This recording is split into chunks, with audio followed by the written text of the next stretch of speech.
네, 월요일 이 시간에는 이제 공시로 보는 주가 코너가 되겠고요. 전자공시생 블로그를 운영하고 있는 장우진 팀장 자리했습니다. 어서 오세요. 네, 반갑습니다. 자, 공시를 오늘도 뜯어봅시다. 네. 첫 번째 기업의 어떤 공시? 오랜만에 수주 공시인데요. 이제 DIT라는 회사입니다. DIT. 네, DIT. 여기가 이제 얼마 전에 149억 원 규모의 수주가 나왔는데 SK 하이닉스 향이었고요. 그러니까 SK 하이닉스 향이니까 당연히 반도체 장비 쪽이라고 보시면 되는데 어닐링이라는 장비를 하는 회사입니다. 아, 여기가요? 네, 어닐링. 어닐링 보통 그러면은 이제 이오테크닉스, 한미반도 아니 HPSP. HPSP. 네.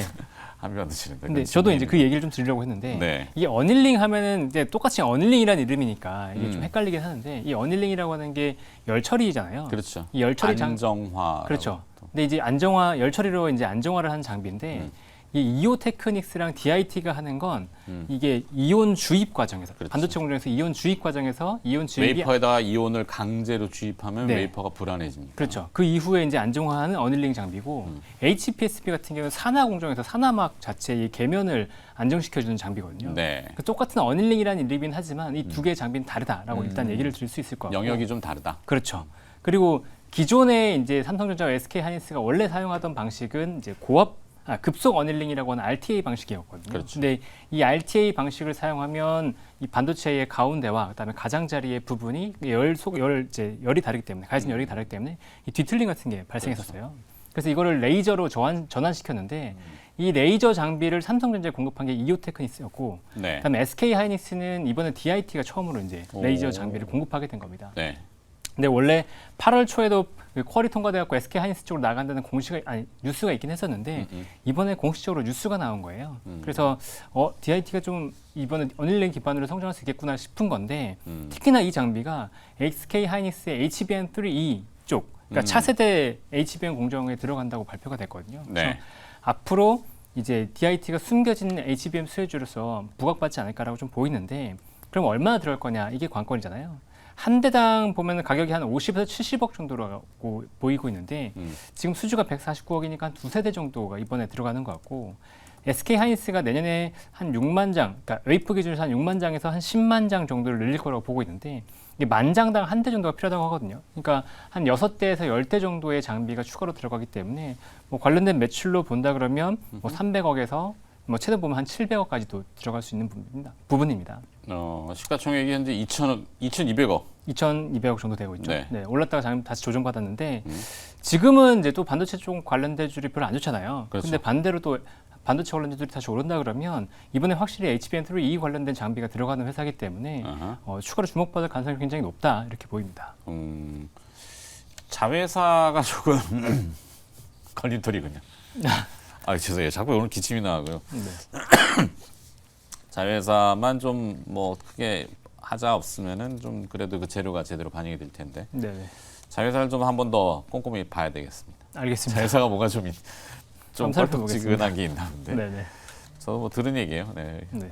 하여튼 실시간으로 모니터를 하면서 저한테 이제 보내주신 정보원들이 있는데 도움이 많이 됩니다. 아, 네, 알겠습니다. 방송을 잘해야 돼요. 그래서 네네. 막 터뜨리면 안 되고. 근데 DIT는 그래서 SK향 어닐링 장비를 규모는 얼마나 그랬죠? 이번에 149억 들어갔어요. 이번에 네. 초도 물량이 149억. 네. 추후에 이제 추가 발주의 가능성은 열려 있고. 그렇죠. 네. 어닐링이 참 어려워요, 그게. 네. 네.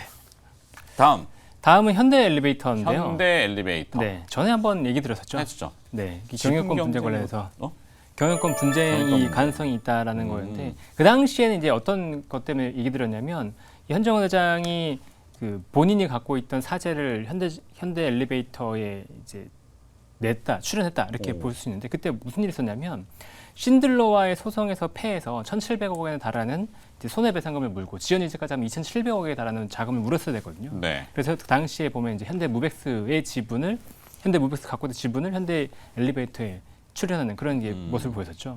근데 당시 이제 그 공시와 상황을 보면서 얘기 들었던 게 분명히 현정 회장은 돈이 부족하기 때문에 회사의 주주환원 정책을 넓힐 가능성이 높다. 특히나 배당을 늘릴 가능성이 높다라고 얘기 드렸었고 또 하나는 주주행동주의 펀드가 들어가기 굉장히 유리한 환경이다라고 얘기를 드렸는데 실제로 8월 22일에 KCGI 자산운용이 현대 엘리베이터에 이제 주주 서한을 보냈어요. 그래서 현정화정 회장의 퇴임을 비롯해서 주주 가치를 높이는 여러 가지 정책들을 제안을 했었고 그 다음에 이제 행동주의 펀드가 나섰음에도 불구하고 주가가 하락했거든요. 네. 근데 당시 이제 주가가 그러니까 행동주의 펀드가 나설 수 있다는 배경에는 어떤 거 있었냐면 2대 주주가 쉰들러였단 말이죠. 그래서 2대 주주와 이제 주주 행동주의 펀드가 연계해서 그 현정 회장을 견제할 것이다라는 이제 기대가 있었던 건데 쉰들러 쪽에서 오히려 장내 매도를 했어요. 그러면서 이제 주가는 하락했던 상황이었고요. 근데 최근에 보면은 이제 공시가 다시 자사주 매입이 나왔어요. 500억 규모의 자사주 매입이 나왔는데 이제 여기에 대한 배경이 좀 필요하다는 거죠. 아까 말씀드렸듯이 배당을 할 거라고 봤었는데 지금 자사주 매입이 들어왔어요. 네. 요 이유를 좀 생각을 해보면 지금 현정은 회장 측은 이 이자나 이런 것들을 부담하기 위해서 담보대출을 굉장히 많이 받았습니다. 많이 끌어오시죠. 그렇죠. 이 담보대출을 많이 받았기 때문에 주가가 하락하는 거에 대한 부담이 굉장히 커요. 그렇죠. 왜냐면 반대 매매가 나갈 수 있기 그렇죠. 때문에. 근데 배당이 들어간다 기한 그러면 이익 상실. 그렇죠. 근데 배당이 들어간다 그러면 뭐 자사주 그 주가가 하락할 수 있기 때문에 배당락 이후에 그래서 오히려 지금 자사주 매입을 발표한 게 아닌가 싶은 생각이 들고 시가를 어떻게든 지켜야 되기 때문에 네. 그리고 또 주주의 마음들을 좀 돌려야 돼요. 그러니까 KCGI가 공격을 뒤로했기 때문에 주주의 마음을 현정 회장이 달래줘야지 또 경영권을 방어할 수 있는 상황이란 말이죠. 그래서 이 자사주 매입이 끝이 아니고 추가적으로 배당이나 다른 정책들이 또 나올 수 있을 가능성이 있지 않나 이렇게 좀 판단이 됩니다. 그래서 현대엘리베이터는 앞으로도 좀 그 KCGI와 쉰들러 그리고 현대엘리베이터 현정원 회장 사이에서 어떤 이제 역학관계가 형성되는지를 굉장히 잘 지켜봐야 되는 회사 중에 하나인 것 같아요. 네. KCGI가 메리츠 자산도 인수를 하지 않았나? 네, 그렇죠. 그죠? 네네. 뭐 동부 DB도 한번 툭 건드려 보더니 이번에는 네. 또 현대리. 그렇죠. 이 지배구조 이슈가 취약하거나 우리나라의 문제가 분명히 있는 건 사실이니까 네네. 주주행동주의라는 타이틀로 잘 해보기를 기대를 좀 해보죠. 네.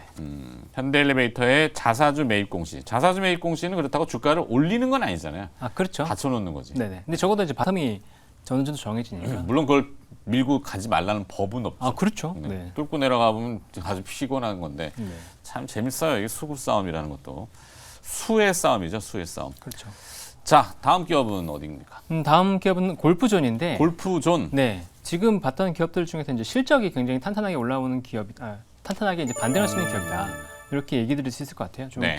주목을 하는 기업인데 골프존 하면 다 아시잖아요. 그렇죠. 스크린 골프를 하는 회사고.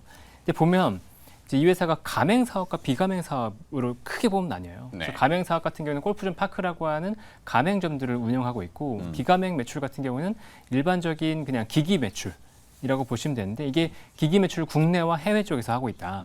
그리고 GDR이라고 아시죠? 골프존 네. 드라이브 레인지라고 이게 그 아카데미 형태의 기기와 그다음에 매장을 운영하는 그런 사업도 하고 있습니다. 이제 크게 이제 가맹과 비가맹 이렇게 나뉜다고 생각하시면 되고 이 회사가 올해 1분기, 2분기에 매출액이 다 증가했어요. 매출액이 21.5%. 외형은 성장했군요. 그렇죠. 외형 성장했죠. 근데 영업이익이 감소했거든요. 영업이익이 1분기에 18% 감소했고 그다음에 2분기에는 전년 동기 대비해서 31%가 감소했어요. 외형은 성장했는데 수익성은 좀 낮아졌다. 그렇죠. 왜요? 그래서 주가가 하락했어요. 아, 네. 원래라면은 이 회사 지금 굉장히 좋아지는 국면이야라고 이제 사람들이 판단하고 있다가 그렇게. 이익이 안 나오니까 갑자기 이제 귀에 익숙하고 친숙한 브랜드를 가지고 있기 때문에. 그렇죠. 근데 이제 우려는 어떤 거였냐면 이 회사의 가맹 사업이 정체되지 않았을까. 국내 이제 스크린 골프는 완전 정체 아닌가라는 이제 예상이 있는 거예요. 요즘 이제 그 MZ 세대분들 젊은층의 골프 열기도 좀 많이 사그라드시는 것 같고. 그렇죠. 한때는 코로나 때 워낙 그 광풍처럼 골프가 그렇죠. 대중화가 되긴 했는데 비용이 너무 많이 부담되죠. 그렇죠. 네. 근데 이제 그러다 보니까 이익이 역성장하면 이 회사는 언제든지 이제 끝이야라는 생각을 가질 수 있을 만한 국면이긴 했거든요. 네. 근데 수익성이 부진했던 이유를 좀 보면 이 회사가 해외 직영점을 좀 늘리는 게 있었어요. 특히나 미국 쪽에 해외 직영을 좀 공격적으로 늘리려고 했었는데 그러면서 고정비가 좀 늘어났습니다. 그리고 KPGA의 스폰서십을 하면서 광고 선전비도 늘어났고요. 그다음에 신규 제품 중에서 모션 플레이트라고 있었어요. 그러니까 밑에 네. 바닥에서 치는 건데 네. 이게 각도를 여러 가지로 해가지고 기존 움직이는. 대비해서 움직이는 이 모션 플레이트를 공급하는데 이 원가보다 좀 낮게 공급했던 것 같아요. 이제 활성화를 위해서. 그래서 그러면서 여기에 대한 비용이 좀 늘어났던 게 있어서 이익이 좀 안 좋았다고 볼 수 있는데 그럼 앞으로는 어떻게 될 거냐? 앞으로도 이제 수익성이 안 좋아질 거냐? 이게 좀 관건이잖아요. 네. 첫 번째로 보면 이 회사의 국내 골프 가맹 사업이 계속 꾸준하게 증가하고 있습니다. 그러니까 전혀 역성장을 하지 않고 계속해서 뭐 분기별로 한 100개 단위로 올라가고 있어요. 네. 그리고 두 번째로는 이 회사가 이제 가맹 사업을 시작하면서 투비전이라는 제품을 내놨었고 이번에 7년 만에 투비전 NX라고 신제품을 내놨습니다. 근데 이 투비전 NX가 이 언리얼 엔진을 썼어요. 언리얼 5 엔진을 써서 그래픽이 상당히 좋고 그리고 이제 키오스크 같은 경우도 기존보다도 훨씬 큰 32인치를 적용을 하면서 네. 유저들의 편성을 상당히 높였단 말이에요. 근데 실제로 지금 보면 투비전 NX에 대한 분위기가 상당히 좋습니다. 가맹점이 지금 한 2,400개 정도 되는데 절반 정도가 이 투비전 NX를 교체해달라고 지금 요청을 들어왔다고 해요. 근데 이 가맹점별로 대수가 한 7대에서 10대 정도가 들어가 있거든요. 네. 만약에 이거를 교체한다 그러면 대략 한 10,000대 정도의 지금 수요가 발생한 거예요. 어. 뭐 1년만 들어가지는 않겠죠. 근데 이 규모만 하더라도 지금 몇 천억 단위의 매출이 추가적으로 얹어질 수 있는 거기 때문에 이 투비전 NX에 대한 기대감을 가질 수 있다. 이게 이제 첫 번째고. 아. 그다음에 이 회사의 비즈니스는 이제 가맹 사업 중에서도 이 기기 판매와 더불어서 라운드가 있으면 라운드별로 이제 로열티 매출 같은 걸 받거든요. 이 오프라인 라운드인가요? 아니요. 아, 온라인에서 18호를 돌면 1인당 이제 2,000원을 부과해요. 뭐 마일리지 같은 개념인가요? 아니요. 그것도 아니고 마일리지가 아니고 뭐예요? 그러니까 이 개인이 가맹점에서 쳤잖아요. 네. 게임을 쳤으면 이 게임을 한 거에 대해서 이제 2,000원을 가맹 사업을 하고 있는 골프존에 지급한다는 거죠. 아. 뭐 예를 들어서 3만 원을 지급한다면 그중 2,000원을 골프존이 가져간다 이렇게 보시면 되는데 이 라운드 매출 생각해 보시면 투비전 NX가 신규 제품이 딱 들어갔어요. 그럼 소비자들이 네 당연히 많이 들어갈 거잖아요. 그래서 라운드 매출도 앞으로 증가할 가능성이 굉장히 크다라고 좀 보이는 거고요. 그다음에 해외 사업 같은 경우에도 지금 공격적으로 진행하고 있는 게 이제 골프존 소셜이라고 미국에서 진행하고 있는 게 이제 그 공격적인 사업이거든요. 이게 어떤 네. 거냐면 그 락볼링장처럼 그러니까 국내 같은 경우에는 골프존이 방이잖아요. 근데 네. 미국 같은 경우에는 오픈된 공간에서 락볼링장처럼 그냥 가족끼리 즐기는 그런 문화로 만들고 있거든요. 네. 그게 이제 뉴욕에서 1, 2호점이 오픈이 됐는데 이게 아직은 정상화되지 않았어요. 근데 제가 볼 때는 이것도 이제 사업이 정상 궤도에 올라오면 오히려 적자를 해소하면서 실적이 증가할 수 있는 부분이다라고 보고 있고요.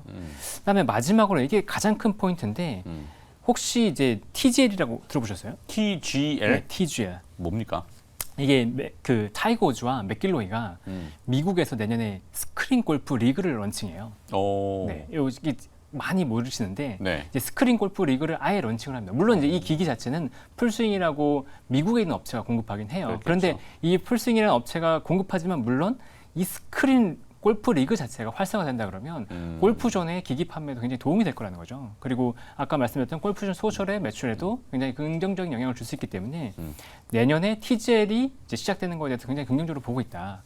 그래서 올해 하반기에는 전반적으로 이제 상반기 안 좋았던 실적이 하반기에는 반등이 이제 나타날 가능성이 크고 네. 그리고 내년에는 TGL 리그를 기반으로 해서 스크린 골프에 대한 관심 자체가 늘어날 가능성이 크다라고 보고 있기 때문에 뭐 장기적으로 봤을 때도 좀 봐야 되는 기업이 아닌가 이렇게 판단이 됩니다. 좋군요. 자, 시간이 있으니까 또 빠르게 HB 솔루션부터 먼저 좀. HB 솔루션, 네. 네. HB 솔루션도 예전에 한번 방송에서 말씀드렸어요. 5월에 말씀을 드렸었는데 이게 좀 재밌었는데 이제 이흥근 전 대표이사 이제 네. HB 솔루션이 LET랑 회사랑 합병해서 만들어진 회사인데 LET를 보유하고 있던 이제 LET의 창업주가 이흥근 전 대표거든요. 근데 이흥근 전 대표이사가 5월에 장내 매수를 공격적으로 했었어요. 그래서 제가 이거 이상하다. 전 대표가 그 장내 매수를 하는 거 좀 특이하다라고 하면서 이제 말씀드렸었는데 네. 그 이후에 무슨 일이 있었냐면 6월 28일에 무상증자 공시가 났어요. 그리고 무상증자 공시 이후에 주가 급등하자마자 이흥근 대표가 과감하게 또 장내 매도를 했습니다. 매도. 네. 그냥 그래서 이제 뭔가 회사의 호재를 알고 샀던 게 아닌가라는 이제 추측이 되는 건데 그러게. 이번에 또 장내 매수 공시를 했어요. 그래요? 근데 특이한 게 뭐냐면 그 당시에 이제 13만 주를 장내 매도했거든요. 근데 이번에 6만 주를 장내 매수했어요. 근데 매도한 당시 단가가 5,125원 그리고 이번에 매수 단가가 5,260원입니다. 네. 매도했던 단가보다 더 비싼 가격에 지금 샀어요. 그러니까 이거는 뭔가 회사의 자신감이네. 변화가 있는 것 같다. 자신감이라고 보기엔 조금 애매해요. 왜냐하면 전 대표이사니까. 그러니까. 네, 근데 회사에 뭔가 변화가 있을 가능성이 크다라고 이제 추측이 되는 건데 이 회사의 이제 장기적으로 빗대는 메인 비즈니스 같은 경우에는 크게 두 가지거든요. 많이 얘기 들었지만 이제 OLED의 잉크젯 장비. 네.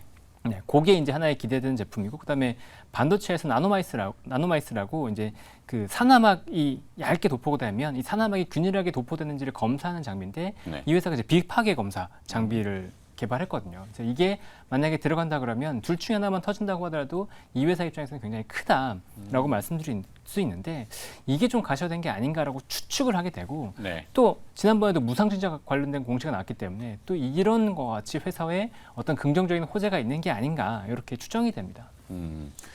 뭐 아니땡 굴뚝에 연기 날까 또 있지만 오비락 또 있고 그럴 수도 있죠. 참 많은 생각을 하게끔 하는 그런 공시네요. 전 대주주가 주식을 매매를 하셨. 그렇죠. 공시 사항이 되나요? 그게 지분 때문에 그렇고 5%? 그렇죠. 11% 이상 지분 보유하고 계시기 때문에 11% 이상. 근데 원래는 이제 경영 참여 목적에서 이번에 이제 공시를 하시면서는 단순 투자를 바꾸시긴 했었어요. 네.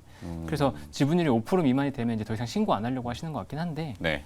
어쨌든 재밌습니다. 뭐 매도한 가격보다 특히나 매수한 가격이 더 높다는 건 네. 뭔가가 긍정적인 게 있지 않으면 이렇게까지 하기는 어렵거든요. 매매 선수신. 네. 자, 오늘 시간 관계상 여기까지 들어야 되는데 4개의 기업 했어요. 네. 이 중에 선택을 해도 하나 좀 아까 장시간을 해주신 아 그렇죠. 골프장이 가장 골프장이 아무래도 탑픽. 편한 것 같습니다. 네. 오케이. 실적도 아무래도 좋아질 것 같고 네. 투비전 NX에 대한 분위기가 상당히 좋아요 지금. 네. 잘 지켜보도록 하겠습니다. 자, 공시를 통해 가지고 주가를 들여다보는 코너였고요. 전자공시생 블로그를 운영하고 있는 장우진 팀장이었습니다. 오늘 고맙습니다. 네, 감사합니다.